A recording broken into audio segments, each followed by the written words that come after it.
Ассаламу алейкум, урматтуу биздин YouTube көрүүчүлөр, жалпы эле Аалам кабар каналыбыздын катталуучулары. Амансыздарбы туугандар, кандайсыздар? Бүгүн биз сиздерге 2023-жылдын 15-январ күнү мына ушул Ноокат шаарынан чогуу салам айтабыз. Бүгүнкү базар күндөгү, дем алыш күндөгү Ноокат шаарындагы валюта курстары кандай болду? Сиздерге бир сыйра көрсөтүп коелу. Андыктан мына ушул чыгарылышыбызга бир лайк менен кирип келиңиздер.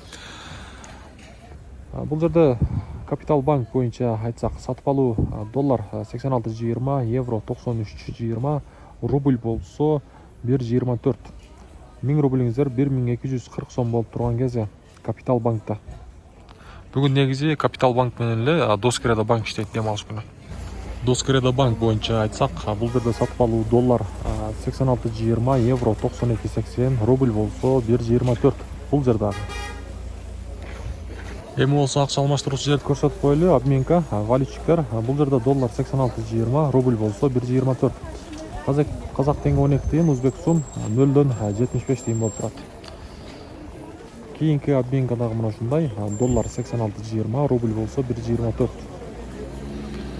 Туугандар, бүгүнкү дем алыш күндөгү валюта курстары мына ушундай болду. Сиздерге пайдалуу кеңеш деп ойлоймун. Россияда иштеп жүргөн биздин мекендештер, жалпы эле биздин Аалам кабар каналыбыздын катталуучуларына. Андыктан мына ушул чыгарылышты мүмкүн болушунча досторуңуздар менен бөлүшүп коңуздар.